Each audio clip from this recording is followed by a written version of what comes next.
What's up guys, my name is Jellycut5 and welcome back to an episode of the FC25 Tenerife Career Mode. Before we do get into the episode, if you haven't done so already, please hit that like button, please hit that subscribe button, and don't forget to hit that notification button so you never miss a video. We start off today's episode with assessing our youth academy. Now, I'm going to be clear on the stance in terms of what we're doing with the youth academy and so on. Going forward, I don't really want to show any content towards games, purely for the fact is I playing them, I just don't seem to enjoy. The whole rush sort of system is just not a massive fan. I will try and develop these players off camera and hopefully get them into squad in time, but it's not a massive focus, knowing if we were to get promoted next season, there's no way that these would even feature as a substitute. But with that being said, we will move further forward on from the youth academy as we have a game away from home against Elche. Obviously, in our last episode, we had the first taste of defeat, which is never nice. But with a bounce back today, that would put us in very, very good stead. We're in a good place in the table still. We're definitely on for promotion in that sort of sense. So if we can keep on doing what we're doing to an extent, and hopefully the 3 points will come. This is the lineup today to face Elche. Malagon in goal. As you can see on the right hand side is Mikic, Cuenca and Vasquez as your centre backs. Then Medarano on the left hand side. Dyer, Martin and Pereira in the middle. Moreno on the right. Yanis in top. And Cruz on the left hand side. Looking to start the game off nice and strong as Dyer finds his teammate Pereira as he looks to stride forward and create an option here as he looks to run into the gap, and it's a good opportunity to do so in fairness, but unfortunately he is denied on that particular attempt as Elche look to go up the other side of the field there. Alvarez picks it up, he finds his teammate there. Lovely bit of play between the two as they look to be able to skip past the midfield, and it's a great burst to Clerk there. He takes his time, he chips it over to keeper, and with 5 minutes already into the tie, Elche find themselves 1-0 up. It's Elche 1, Tenerife 0, and they have taken the lead with only 5 minutes into the tie. A big mistake from the defenders meant Malagon had to come out, and unfortunately it's just not one of those where it's worked in his favour whatsoever. The striker has noticed it and he's chipped it over, and it is a very, very good precise finish, it has to be said. Nothing could really be done on that particular scenario, and back to the drawing board as we need to get ourselves back into this tie. 24 minutes on the clock here, as you can see, trying to get something going as Cruz picks it out on the left hand side, cuts inside on his right for an opportunity to find his teammate Yanis. He looks to find him and he does find him. He chests it down, he tries to get the shot off and he does, and it's Elche 1, Tenerife 1, and Yanis gets himself on the score sheet there. Very, very good finish. Lovely bit of strength and precision to be able to get that, and being very, very particular of how he gets that shot off. It was very hard to get the ball off there as he chested it down. He couldn't really get it down to feet, unfortunately, and he just struggled at that moment in time, but he was really persistent in that moment, and he knew that he wanted to score, and that's exactly what he has done in that moment. Straight into the corner. Keeper has got absolutely no chance of saving that one as we go further forward. Now a little bit of confidence. We've got a goal, but can we keep this going? But Alvarez now for Elche looking to do something as he finds his teammate Rashani. He tries to take the touch past Cuenca, but a decent challenge as he looks to find Moreno on the right hand side. Moreno using his pace to be able to skip down the byline to see if he can create an opportunity, but he has been intercepted as it goes back to keeper, and the keeper plays it straight out to his defenders with a few bit of one touch passing here as he looks to go forward. Lovely bit of play from Elche, it has to be said, and on the ball they look very, very strong. Guti picks it up, the number 8 for Elche there, tries to get past, and he does. He's got very lucky with it, and he also gets the goal. It's Elche 2, Tenerife 1, and this game's not really going our way, unfortunately, after the back of the defeat against Cadiz. I would like to have seen a little bit more of a fight, but it doesn't seem to be that that's going to be the case in this moment in time. A real mistake from the defenders, and that's unfortunately what's led to this particular finish, and we now are trailing. Still in the first half, though, 37 minutes on the clock. Can we get something before the half-time whistle is going to be blown, or have we got everything to be cut out for in the second half? It's really hard to predict, but Pereira picks it out on the right as he looks to find Moreno. He latches onto it well there with Yanis in support as Moreno looks to take it on himself there. He just gets singled out on that particular opportunity as it goes out onto the defence's line as we get a stuck-in challenge, but advantage being played. Alvarez finds Fernandez on the right-hand side. Fernandez striding forward as he cuts it on the left. Really good play from Fernandez. He takes a heavy touch. It works in his favour. He finds Rashani. This is a perfect chance for Rashani. Why he hasn't shot, I'm not too sure. He finds Alvarez. He now puts it to Guti. Now Rashani, and it's now a goal. Elche 3, Tenerife 1. This is not good at all. Elche now taking the lead by 3-1. This is not something I ever really expected, in fairness, but unfortunately this is the case now, and it's just not good whatsoever. It's really frustrating at the same time because we know we're better than this, just can't seem to do anything else but concede. Trying to do something before the half-time whistle to even make the second half that little bit more bearable. But Elche once again going on the attack as Alvarez tries to feed a ball down the right-hand side. He gets stopped in his tracks as Moreno picks a lovely ball out to Cruz on the left as he chests it down to feet, looking to be able to stride forward and find a teammate. Then Yanis in support. He's found Yanis, but Yanis can't find the back of the net. It's a great opportunity not taken in that moment, and we do go down the half-time with half-time being blown 3-1 down. Substitutions to be made then as Martin looks to come off the pitch for Ackman, and Mesa is going to replace Pereira also to be able to see if our midfielder options can get that little bit better. But it's really hard to say, in fairness, because nothing's really happened in this second half in terms of the start and everything else. It's been really, really lacklustre. As you can see on the left-hand side, Waldo and Guerrera onto the pitch also. But unfortunately, it doesn't mean absolutely anything. Elche 4, Tenerife 1. Back-to-back defeats it must be, because this is not looking good whatsoever. It's a result that I didn't expect, in fairness, but at the same time we kind of deserve it because we are playing absolutely woeful at the moment. Can't seem to get anything going in terms of creativity and whatsoever, and that's definitely shown in the scoreline here today. And once again, a decent, well-worked goal. It's poor defending, and the keeper could have done so much better from that sort of angle, but unfortunately Alvarez does convert on that opportunity. As we look to be able to play a straight ball down to the right-hand side to Waldo, but he just loses out straight away. The dribbling off of Waldo is just so poor.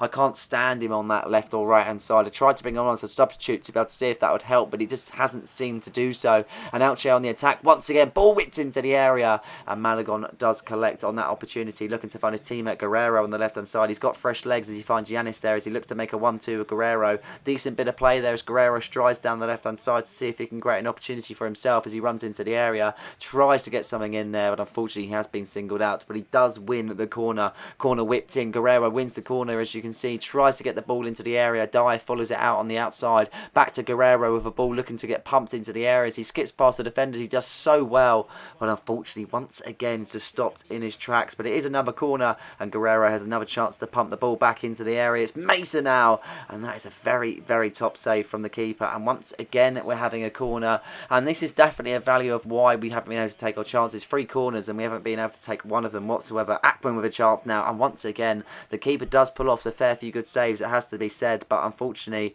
I just can't see past that at this moment in time. With 10 minutes left on the clock, it's sort of damaged limitations because we have been so poor in this particular tie. No creativity. Defensively we've been poor. Midfield wise we just haven't been able to produce, and attacking wise we just can't seem to finish our dinner. It's been really poor in that sort of aspect, but we do have a chance in the 83rd minute. Guerrero finds Angel as he comes on off a substitute for Yanis, and this sums it up. Angel striding forward, he looks like he's going to beat his man, but he gets caught up and he's going to get stopped in the last moments in time as Elche look to pick it up and find a teammate, Mendoza, on the right hand side. Medano looking to cover these lines as Vasquez has to go forward. It's not looking good as the defender's been split apart. Could it be 5 for Elche as Alvarez picks it out on the right? He plays it to Plano. That's a lovely ball. He touched it down. He's got all the time in the world. He finds Guti and now Mendoza, and that is a really good save from Malagon as he looks to clear his lines and get rid of that particular play. But the full-time whistle has been blown, and that is back-to-back defeats. It's really poor. Elche are not a side that's been competing in this particular league this season, and I'd have thought realistically they'll be there for the taking with a responsible performance, but that wasn't the case on this particular occasion. So back to the drawing board. I don't want to be too harsh, but at the same time there is a lot to reflect on, and hopefully we can go further forward on after that one. Dewada is wondering if he can get involved in his next game. I'm not too sure as of the moment. And Gaia is wanting to play, but once again not really interested. It's just one of those where he'll be running out his contract, and so on. But our attention now turns to cup action, so a few things do change, but hopefully it gives that little sort of break from the league where we've had a few poor performances. I wish they were decent, but that's not seemed to be the case. We face SD Huesca away from home, a team that's been pretty much down at the bottom of the table so far, but they've managed to stay in the cup to a degree, and this is the lineup. Malagon in goal, Mullen and Angolo is your centre-backs. Mullen makes his debut there, as you can see. Jeremy Mello on the left-hand side with Rodriguez on the right. Ackman, Ruiz and in the middle there with Diarra, and we've got Moreno on the right, Angel up top, and Adrian Guerrero on the left-hand side. Many changes changes in the game, but bearing in mind it is a cup competition, so I feel like it's worthy of making those changes. And 7 minutes into the tie, Marlos Moreno makes a really good run on the right hand side, then even challenges the defender to win the ball back there, as you can see. Fortunately for himself, he couldn't really seem to get it further forward, but that's just one of those as Iman picks it out in the middle, looks to stride forward, finding his teammate Emmerich there as he looks to turn his man. He could do something with it as he puts it into Joaquin, and that is a simple save for Malagon there as he looks to collect it nice and comfortably and throw it out to his teammate Adrian Guerrero, who makes a little run on the left hand side, many in support, Ruiz being one of them. Ruiz striding forward then as there's many in support, one of them being Angel. He takes his time, he could get the shot off, and he does there. A decent effort nevertheless as it looks to go out for a corner, but Villarreasa looks to clear his lines, but he can't. Angel wins the ball back, Moreno on the ball, he whips it into Ruiz, he tries to win the header, he sticks a foot out in the end, but nothing to be won as it retrieves to Moreno. This is great stuff, we're trying to get on the ball as much as we can, and Moreno denied there, as you can see, as the keeper just saves it his near post as they now look to play it out, but once again they lose the ball as Diarra picks it up onto Akman. Back to Diarra it goes there as he looks to turn his man and see if he can create a problem here. Ruiz looking to find Guerrero on the left hand side, back to Melo, now Akman. Good passing so far, this is looking good for us as Ruiz picks it up to Diarra. Diarra looking to find options, one of them being Moreno making a run, and one of them is Angel. He turns his man, what a ball, what a goal this is going to be, and it is a goal. It's SD Huesca 0, Tenerife 1, and we start this game much better compared to last, that is for sure. 19 minutes on the clock, and then number 9 Angel gets himself on the score sheet there to make it Tenerife 1-0. Really happy with that. A lot of passing, a lot of creativity. We've had a few chances prior to that, so I feel like it was deserved to be able to kind of get a goal straight off the bat. We just need to keep it going now, need to keep up the consistency, otherwise we could fall off in this game, so we need to continue and hope that we can create even more chances in this tie. SD Huesca get themselves kicked off there as Joaquin picks it out on the right hand side, looking to find a teammate Emmerich there as he makes a really good ball. He turns his man, he finds Joaquin definitely once again there onto the edge of Saliva there as he finds Ayman, and a decent block from Angolo as it still falls out to Akman, but he does a really good pass to Melo, and Melo kind of drags it out to the left, but a poor pass as Joaquin runs onto the ball there as he looks to find an option in the box. There's two of them in the option, red and blue shirt, sorry, as it falls back out to Mir. Now it's Martin. This is a decent effort, and how that is not being converted, I will not know. Chances coming thick and fast for SD Huesca after the goal. It seems to give them that swift kick that they really needed, but we look to go on the attack now as Marcel Ruiz looks to find his teammate Adrian Guerrero on the left hand side. He nods it on then to feet as he looks to be able to see if he can find a teammate, and he's been taken out in that moment. A very poor challenge as Adrian Guerrero falls to the ground, and we shall await the referee's decision there as he looks at the person that's impeded Guerrero, and it is a yellow card there for Tony Abad. He's contesting it, it has to be said, but nothing to on that occasion, and only a yellow card. And Ruiz doesn't do too bad from the free kick, in fairness. It's a strange angle, it could have probably been done better whipping it in, but I definitely tested the keeper on that particular occasion there as Joaquin picks it out on the right hand side. Good opportunity for him to cut in on the left and see if he can do something as he finds Emmerich. Now Joaquin there as he strides forward, really good opportunity to turn in, and now finds Emmerich once again, now to Ayman, and that is a top save from Malagon, and how he hasn't got that on the rebound I'm not too sure, because he was pretty much there for the taking, but not to be on that particular occasion as Akman picks it out. He finds Angel switching it to Guerrero on the left hand side there, as you can see, touched it down really nicely, many in support. One of them is Angel as he looks to chip it over to Angel there, and he looks to nod it down, but he just can't do so unfortunately, and he does clear his lines. Diarra looks to try and see if he can pick it up, but he just can't on that particular occasion. And now Emmerich on the attack. SD Huesca still in this game, they're creating chances, they get themselves on the ball, it's just whether they can do anything with it in that moment in time as Iman's on the ball now. We try and push him off, he finds Emmerich, and that is a really good save from Malagon there as it falls out to Melo as he chips it over Joaquin. He finds Akman and he plays a direct ball to the Guerrero on the left as Ruiz pays it to him, as you can see. Ruiz now to Akman, striding forward on the counter-attack here as Angel is in support, but Akman looks to take it further, he skips past his man, he's a great opportunity, and the keeper denies him on that chance there. Great stuff from Akman, skipping past the defenders to get himself in such a good position, but not to be on that occasion. Into the second half we go as we look to make a straight start in the second and create an opportunity as Angel looks to find his teammate Moreno, tries to chip it over, but he can't do so in that moment there, as you can see, as Diarra picks it up. He finds Moreno on the right hand side, he looks to be able to skip past the defenders and see what he can do in that moment. He kicks it onto Diarra on the outside of the edges, he finds Akman, really good opportunity for Akman to get past the midfield and defence. Another opportunity for Ackman, but another opportunity denied from the goalkeeper then. 40 minutes left in this tie. Still plenty of time for SD Huesca to get themselves into it, that is for sure. But the chances are coming thick and fast for ourselves. We're getting on the ball enough. It's just whether we can do anything with it, as I mentioned. Now Martin on the left-hand side. Rodriguez has his work cut out. It's a lovely interception as he looks to play it off to Moreno straight away. Moreno using his pace to get himself into a good position as he looks to make a 1-2 of Angel, and that is successful. Moreno now picks it out, so he looks to cut in on the left. Angel making a run there, as you can see. He chips it over. Angel is in there. And how has he saved that? The keeper's having an absolute stellar of a game. They might be trailing, but he is having an absolute peach of the game to keep his side in it. With 20 minutes left on the clock, Emmerich looks to skip past the defenders and create an opportunity, finding Saliva. Now Iman on the ball. Good interception from Angolo, but it still falls out to SD Huesca as he clears it once again. Moreno picking it out on the right hand side as Angel switches sides to the left as Guerrero picks it up. He chests it to feet there as he strides and runs onto it. Guerrero looking to be able to see what he can do with the ball as he puts it into the box. It's going to be Angel there, and once again the keeper denies him. How he's saving these opportunities, I'm not too sure. We could be about 3 or 4-0 up at this point, but corner whipped in. Guerrero can't win the header, and it falls out to Jacqueline there as he chests it to feet, and off he goes on the counter attack. There's nobody around him whatsoever, but can he do it on his own? No, he can't. Ackman with a really good challenge as Diarra gets played in on the middle as he looks to switch it to the right of Rodriguez, but Rodriguez with a poor pass down the byline, and Moreno has committed a challenge, and I'm not too sure what the referee is going to be thinking of this particular one. It looked pretty poor, I have to say. I'm not too sure. I can't really comment until the card has been shown.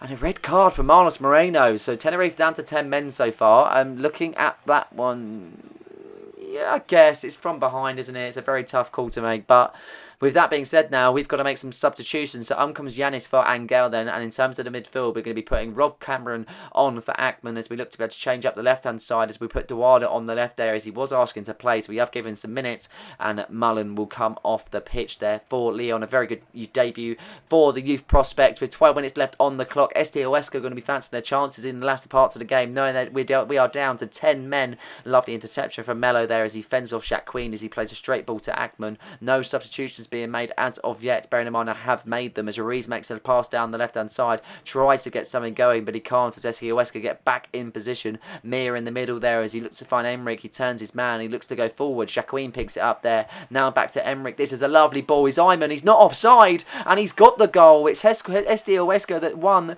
Tenerife won, and he's got the goal to be able to potentially put it to extra time. That was not expected by any chances. Looking at that one, I thought he was clearly offside, and a Rodriguez has raised a hand, so there's me thinking he's offside and it will just get called off, but he's absolutely walloped it into the back of the net, and unfortunately we are now level. It's not deserved whatsoever as our chances have been coming thick and fast. So now looking at it, we are actually going to make some we're going to make the substitutions that we wanted to make, as well as having it where we've got to change the formation, because otherwise it's just not going to go in our favour.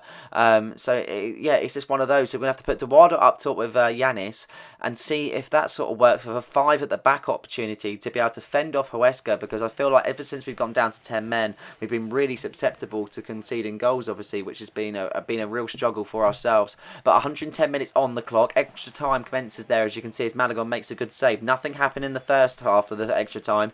Hopefully something can happen in the second there as Rodriguez looks to play a straight ball down the byline, but we haven't got any wingers bearing in mind, so we've got no width in this formation whatsoever, so that's going to be the task for ourselves. Ruiz finds Yanis there as he looks to be able to stride forward and create an opportunity. There's a few in support, but we have to be careful with our play and we don't lose it in silly areas, and we can kind of collect it again as well. So Diarra now looking to stride forward. He looks to get past his man. He finds Duardo. They keep playing him in. It's Duardo. Surely not. And he's done it. SD Huesca 1, Tenerife 2, and Duardo, a player that has not played a single minute this season. I thought I'd chuck him in on the subs bench because he asked to play, and I felt sorry that I haven't been playing him, and he goes and potentially goes and gets the winner. Unbelievable stuff. This is the magic of the cup, I suppose. Unbelievable. Looking at that, Duardo did so well to be able to get onto the run. He knew exactly what he wanted to do as soon as Diarra was on that sort of play, and he wallops it on his left foot. The keeper's got no chance. We've had so many opportunities in front of goal. Have some of that. Duardo with an absolute perfect finish, and I'm really happy to see him on the score sheet, to be honest, and hopefully that will boost his confidence going further, whether he does get back in the team or if he doesn't there, as Hestia Huesca get themselves kicked off there, as you can see. Only 5 minutes on the clock. Really, really hard to be able to determine what's going to happen as they go straight on the attack. But a good decision from Leon as he sticks a foot out, finding Duarda now. And now Yanis is being played in. They could fall apart here, SD Huesca. It's Yanis in on goal. And the substitutes do get the goals. It's impact substitutions. Maybe the 10 men even helped us. Shall we play 5 at the back every week? SD Huesca 1, Tenerife 3. And that man, Yanis Senhaji, gets himself on the score sheet. What a moment. I mean, and this is brilliant. If this is what the cup's going to entail, then I'd like to play it every time. Action at both ends. It's been really, really good, but we've definitely been the better out of the two teams. There's no denying that whatsoever, and the full-time whistle has been blown, and we will go through to the next round of the cup. I'm really happy with that, because it was one of those where when it went 1-1, it felt so undeserved in that regard, and I'm now glad that we was able to come back in the second half, even down to 10 men, and get the goals that was needed. The impacts of Duarda and Yanis and Haji meant that we was able to go through to the next round of the Copa de España. After that insane cup fixture, Duarda did mention he was very happy that he did feature in that particular tie, which is very nice to see, and he was very grateful to get a spot, and he also got the winning goal. Now, just the last thing to mention about Duarda, he was actually up for contract, so I thought, you know what, I'd actually just kind of get him a contract, and if we don't use him next season, we might put him on loan as to kind of keep him in the club. Ideally, I want to keep as many players that originally were in the club at the club. It's just pending whether I can get the best use out of them possible. And the team of the week was also mentioned, with Diarra and N'Golo both featuring. Now we are in the January transfer window. That means we can also buy players, but it means other people can buy our players. And one person has come in for Teto there, as you can see. 2.6 million market value, so I wasn't too sure what to realistically go in at the moment. Obviously, we are selling to a rival at the same time. And as you can see, Cadiz were happy to go for a £4 million deal, which was really interesting to see. And he was happy to accept. So Teto is out the door. I didn't actually play him whatsoever.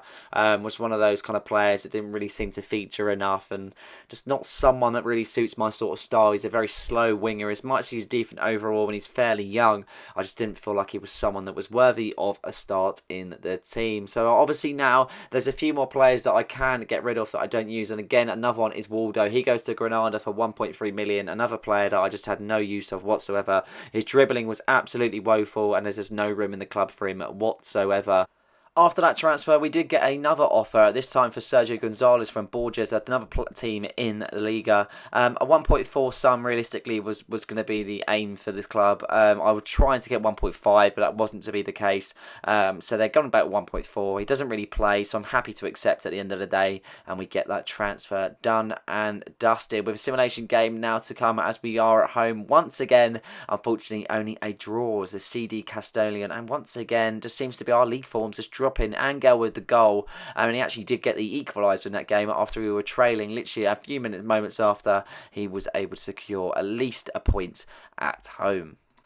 Now, with the transfers that we've made, realistically, we've actually got a decent sum, and I feel like we can upgrade the team to some sort of way. I looked at Real Zaragoza's Adrian Liso, a player that's got a lot of potential and a player that's very young. He's 19 years of age and he's already 71 rated, and he could be an absolute star. And we've been able to agree a 3.6 million deal, and we've also been able to agree a contract. So Liso will wear the number 17 shirt for this season for the remainder that he has to play, but he's a really exciting prospect, and it's someone that I can bring on over time, and it's just one of those. As you can see, confirmation of the sale of Sergio Gonzalez, and then we do have the confirmation also of purchasing Adrian Liso from rivals Real Zaragoza. I wanted to sign a Spanish player, but it would have been nice to be able to sign a player, obviously, that I have that was in the Liga too, for the simple fact it keeps it a bit more realistic. There's teams that know these different players because they're playing against them and so on, and they are in the same league. Back to cup action, and we have an absolute stomper.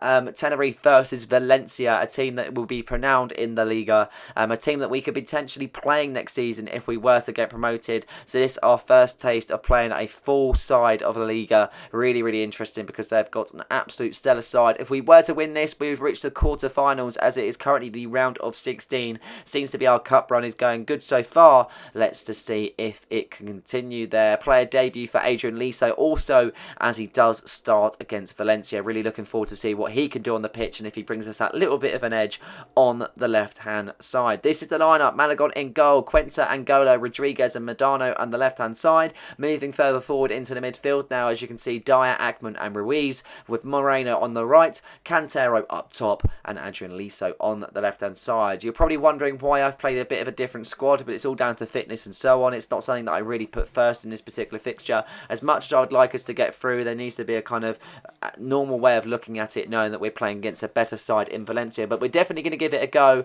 and to give it a go we do there as Rodriguez makes a good interception, finding Moreno on the right-hand side. Cantero in support there as he makes a run onto the right there, as he's got many in support also. He finds Keanu Dyer with an effort, and Masvidili makes a top save. They've got a really good keeper, Valencia. They've got some absolute stunning players, to be honest. That's the thing with this particular team that we're playing. They've got so much more quality to us, but we're definitely going to try and match them, as Moreno makes a pass to Cantero with a 1-2 being made. He tries to find a gap there, but he's unfortunate in the pass as Gomez latches onto it there, as he finds Lopez on the left, now to Mir on the right hand side, but a good challenge there as Angola looks to be able to kind of get it away from danger and find his teammate Moreno on the right hand side. We know Moreno's got pace, but he makes a straight ball to Cantero as he looks to switch onto the left. Ackman there in support there, as you can see. Now Dyer as he strides forward, many in support as I mentioned, as you can see Moreno on the right, but he finds Cantero. What a ball from Dyer, and what a goal from Cantero. 13 minutes into the tie, and Tenerife have broken the deadlock. Tenerife 1, Valencia 0, and what a peach of an effort there from Cantero. Really precise in the effort, a lovely pass from Keanu Dyer at the same time,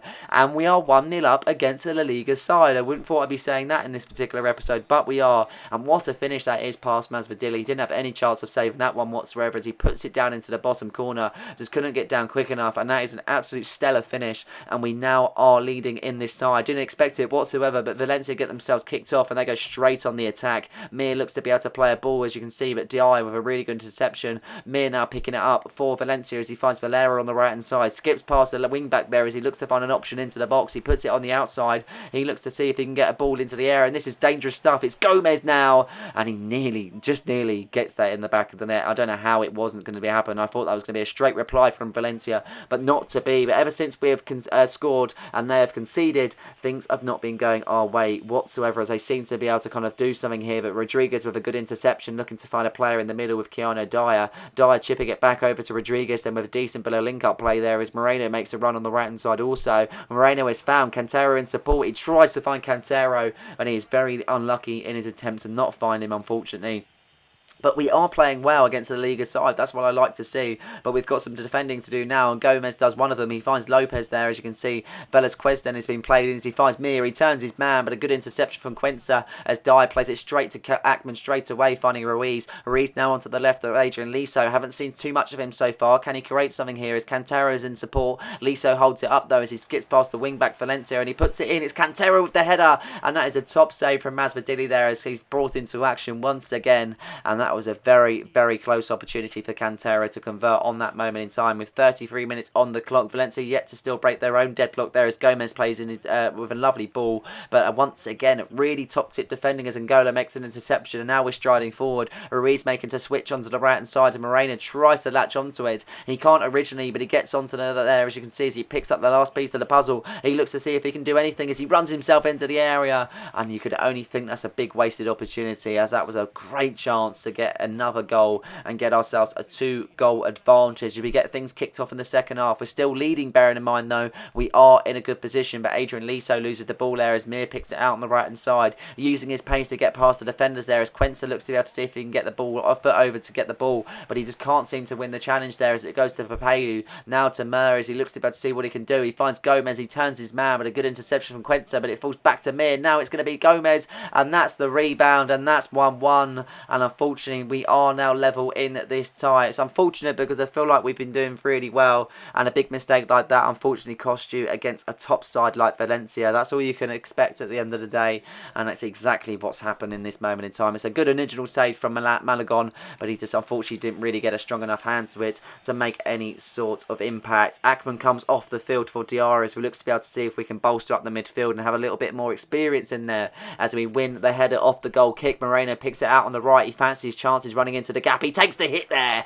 and he definitely tests Masvideli on that particular opportunity as Liso whips in the corner straight away. Ball whipped in, falls out to Quenta as he looks to play a ball back to Rodriguez there. As you can see, Rodriguez looking for the hit there, and that is a simple but effective save from Masvideli as he looks to be able to kick it out of his area straight away as Mir wins the header, but it falls to Dyer, but he can't get the ball off there. As you can see, looking to stride forward is Gomez on the left hand side, is Lopez also back to Gomez. It goes the number 17 and 16 linking up. It's Mir, he could take it round, and how he hasn't scored that I am not too sure, but he's going to rue that particular chance. You could only think so, because that was on a plate for himself, but not to be on this occasion with 20 minutes left on the clock. Adrian Liso still yet to impress on his debut as he could do something here there as he looks to see if he can get a ball on the outside of the edge to Ruiz. Now to Keanu Dyer, he takes the hit there, and Masvideli with an absolute stellar save. I'm not too sure how he's pulling off these saves, but I guess he is a world-class keeper, and you need to do something special to be able to get past him with 10 minutes left on the clock. Chance there for Valencia, and Malagon forced into a top save as it goes out for a corner kick there. As you can see, they're making some substitutions, but it's really hard to test what's going to happen in this moment. We are going to make some substitutions. Moreno comes off the field for Guerrero as we look to be able to see if a right-winger option would be a better thing going forward. You just don't know, in fairness. You just don't know what could be the right decision or option to really take, because at this moment in time and this level of football, anything can happen in a slight second, and that could be because of the choice that you have made. But going further forward, 88 minutes on the clock, Mir picks it up as he finds his teammate Guerrero to Roger. This could be perfect for himself, and that is an absolute brilliant hit, but he is denied from the post, and that will be the full-time whistle. And I can't say anything for extra time either, because it was absolutely woeful. No chances created, to straight into penalty kicks. Angel steps over the penalty. Can he convert? No, he can't. Masvideli goes the right way, so now Pepe for Valencia, and he does get a score on the door there. 1-0 to Valencia there as Guerrero steps over the penalty. Can he convert Tenerife's first penalty? Yes, he can. Straight down the middle there as Masvideli goes the same way where he served Angel's penalty. Now it's Mir to step up. Can he make it 2-1? Yes, he can there. Straight into the bottom corner as now Adrian Liso steps over the penalty. He might not have got a goal in the game, but can he get a goal in the penalty shootout? He looks to his right and he puts it to his left, and that is a lovely finish there. 2 on penalties, but we have missed one, bearing in mind as Danny Welbeck steps up now, and that is a lovely hit. But we do go the right way with Malagon trying to attempt the save, but not to be, as Pereira now steps over the penalty. 3-2 to Valencia. Can it get any worse for ourselves? Yes, it can. Straight down the middle, and Masvideli doesn't move. So if Roger were to convert, then they will go through, and they have gone through. Tenerife out the cup. Unfortunately, our hearts sink in the round of 16 in the end. I'm happy with the cup run that we've made, and I'm happy that we've kind of competed against a top La Liga side. At the same time, there was definitely room for improvement in that game, and we could have done 10 times better. But that's where we learn from, and that's what we'll be expecting next season, that's for sure. But for the moment, knowing that we lost on penalties and we didn't get absolutely battered in the game gives me some somewhat of confidence going further forward where we were to get promoted in to La Liga. So Valencia go through to the quarter-final, and Tenerife are out of the round of 16. Another transfer news to be able to mention: Romero to Racing de Ferrol. He goes for a fee of $760,000 on a 2-year deal. A player that didn't get used whatsoever, in fairness, so it wasn't really something of interest to me whatsoever. So I've just got to sold him in the end. He didn't get the game time, and that's pretty fair enough. And hopefully he does well in his new adventure. Looking forward just for a backup, and we do get one of them, Alan Agroni. I'm not too sure of him whatsoever. I don't know a lot, from FC Lugano for a $770,000 fee. He will literally be a backup on the right, and he can play as a centre-back role. So if we were to sell Gaia, then we should be able to have a backup. This is the table there. As you can see, SD Oweska right at the bottom with 17 points. Looking to go further forward up. Obviously, we have dropped some points in this particular episode and previous also, and we are in second, but we are level on points with Cadiz. We've played 22, won 13, drawn 7, and lost 2. 6 points ahead of Deportivo, but level on points with Cadiz. So all to play for, nevertheless, and just to see what happens. At the end of the day, we're going to have good performances and we're going to have bad performances, and today we just had a few bad performances. But that is it for this episode. I hope you guys have enjoyed this one. Please like and subscribe for more content, and don't forget to hit that notification button so you never miss a video. Cheers.